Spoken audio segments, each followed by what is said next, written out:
이번 검찰개혁 사건과 관련해서 당 소속 의원님들 그리고 국민 여러분께서 주신 고견을 하나하나 새겨 들었습니다. 민주당이 검찰개혁이라는 대의에 집중하다 보니 국민, 특히 청년들이 느꼈을 불공정에 대한 상대적 박탈감, 좌절감은 깊이 있게 헤아리지 못했습니다. 이 점 여당 대표로서 무거운 책임감을 느낍니다. 이 자리를 빌려 국민 여러분에게 매우 송구스럽다는 말씀을 드리겠습니다. 실제로 우리 권리당원이 70만 명 가까이 되지 않습니까? 게시판에 들어와서 그 사퇴를 요구하고 이렇게 비판한 사람들이 다 합쳐서 한 2,000명 됩니다. 그러니까 아주 극소수자가 이제 그러는 것이고요. 결국 이해찬 대표가 송구스럽다 사과 발언을 했는데 박진영 전 대표께 짧게 여쭤볼게요. 글쎄요, 이것도 일정을 앞당겨가지고 오늘 기자간담회를 한 건데 좀 등 떠밀려서 한 거 아니냐 이런 조금 느낌도 나거든요. 어떻게 평가하세요? 이철희 의원이 그 이해찬 대표를 만나셨다고 하더라고요. 예. 아마 거기에서 좀 이철희 의원이 어쨌든 당에서 좀 평판이 좋은 분이에요. 예, 그런 분이 이제 불출마 선언하면서 쇄신 요구를 하다 보니까 이해찬 대표도 수용을 하면서 예. 말씀을 하신 것 같고요. 기본적으로 이해찬 대표의 생각은 검찰개혁과 더불어서 국회개혁 이런 일정들을 꾸준히 추진해 나가야 된다는 생각을 강하게 가지고 계신 것 같아요. 그러면 그 중간에서 뭔가가 있어야 되는데 그게 없어가지고 그 비판이 있는 거 아니겠어요?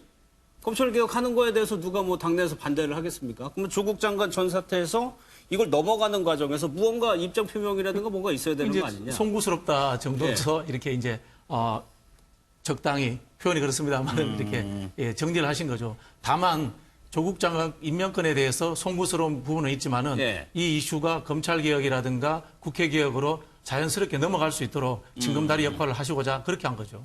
알겠습니다. 한국당 상황도 좀 살펴볼 텐데 영입 1호가 이제 박찬주 전 대장입니다. 영상을 좀 한번 보도록 하겠습니다. 손목시계 타입의 호출벨 착용하기, 칼은 휘두르지 않았으나 도마를 3개 내려친 사실, 뜨거운 떡국의 떡을 손으로 떼어내기, 사실로 확인되었습니다. 요리 시 부모를 언급하며 질책한 행위, 전 집어던지기, 사령관 아들의 옷 빨래 등은 사령관 부인의 진술과 관련 병사들의 진술이 일치하지는 않으나 다수의 병사들이 관련 사실을 진술하고 있는 점에 비추어 볼 때 사실로 판단하였습니다. 박찬주 전 사령관 같은 경우는 인감동 갑질이라는 거는 인정이랑 맞지 않나요? 누가 발표될 것인가에 관해서 지금 보도된 내용들이 다 맞지는 않습니다. 내일 내일 발표하면서 한 분 한 분들에 대해서 설명이 있을 겁니다. 오늘 사이에 바뀌거나 이런 건 없는 거죠? 결정은 지금 하신 거죠? 왜 없겠어요? 오늘도 아니 그렇게 여러 가지 또 얘기하시면 더 좋은 분들 모실 수 있죠. 황교안 대표가 대전까지 찾아가서 영입한 인재 1호가 박찬주 전 대장이라는 보도가 나오고 있는데 이건 김병문 교수께 여쭤볼게요. 네. 글쎄요. 박찬주 전 대장이 가지고 있는 모습, 상징성이 확장성 면이라든가 참신성 면에서 어느 정도나 이게 호응을 얻을 것이냐도 의구심이 들거든요. 네. 한국당의 인재 영입은 크게 두 가지로 보면 될 것 같은데 네. 지지층들을 결집시키기 위해서 뭔가 여기에 대한 색채를 강화시킬 수 있는 외부 인사에 대한 영입 첫 번째.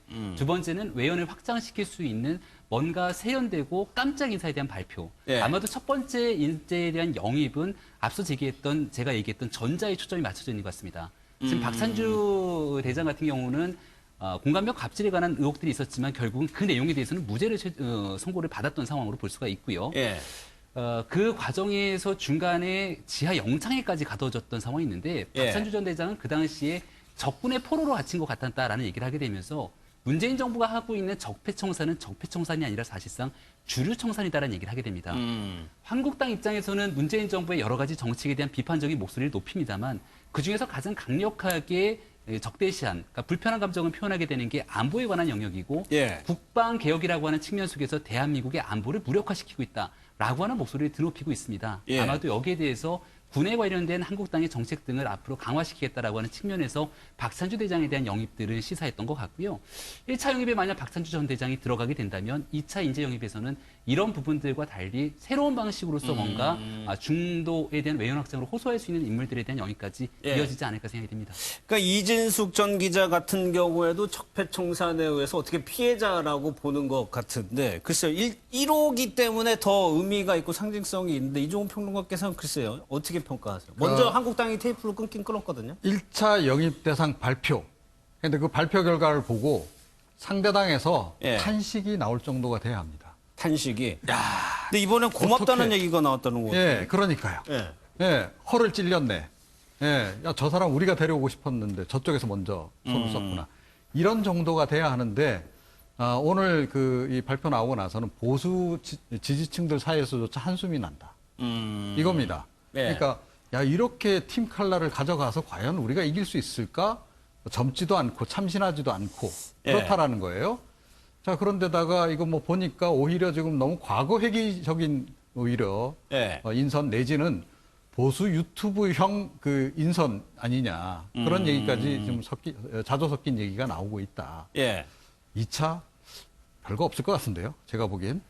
거물급 인사를 영입할 가능성이 있다라고 지금 관계자가 얘기를 하고 있는데 김영철 씨, 글쎄 화제성도 있을지 모르겠지만 과거에 보면은 박철환 선수도 그렇고 이국종 교수도 그렇고 현실성이 없는 접근을 하는 거 아니냐는 비판도 있었거든요. 네, 짝사랑이죠. 짝사랑인 것 같고요. 이 박찬주 대장 같은 경우에는 글쎄요. 한국당에서 이 문재인 정부의 안보관이나 대북관에 대해서 문제 제기를 하면서 대표적으로 내세운 인물이 하필이면 이렇게 논란에 휩싸였던 인물이고 여전히 재판 중인 인물이어야 되는 예. 것인가 이런 거에 대해서 아마 아까 이종훈 평론가님 탄식 말씀하셨는데 한국당 지지자들이 장탄식을 하고 있지 않을까 이게 뭔가 이렇게 하면서요. 그래서 그 배우 김영철 씨 같은 경우에도 아니다. 내가 이 예. 나이에 뭔가 이제 정리하면서 이렇게 해야 될 나이에 정치라니 이런 얘기를 했었고요. 그리고 아마 거론됐던 모든 분들도 아마 이 손을 내젓고 있었던 것이 지금까지의 그 결과였기 때문에 예. 뭐 내일 어떻게 발표가 날지 모르겠습니다만은 글쎄 국민들이 보기에 인재 영입의 원칙과 기준이 무엇인가 이런 방향으로 새로운 인재를 영입하고 이렇게 변화와 혁신을 꾀하려고 하는구나 예. 라는 그 지향점이 무엇인지 오늘까지는 헷갈립니다. 제가 짧게 한마디만 덧붙이면요. 짧게. 아주 짧게. 인재 영입 리콜 공천으로 가는 게 아닙니다. 그렇기 때문에 1호 인재 영입에서는 인재 영입에서 공천을 줄 수가 없는 상황이어서 외부에 있는 참신하거나 뭔가 획기적인 인사를 영입할 수 없다. 아마도 1호 인재 영입에 관련된 부분들은 당의 의지와 본인의 의지가 합쳐진 상황이라고 볼 수 있겠다 생각이 들고요. 예. 아마 외부의 인재들을 영입할 수 있는 시점은 공천에 관련된 내용들이 확정될 수 있을 때쯤이면 얼마든지 가능하지 않겠는가라는 알겠습니다. 얘기도 있는 것 같습니다. 이런 기준은 민주당에도 똑같이 적용이 될 수가 있는 겁니다.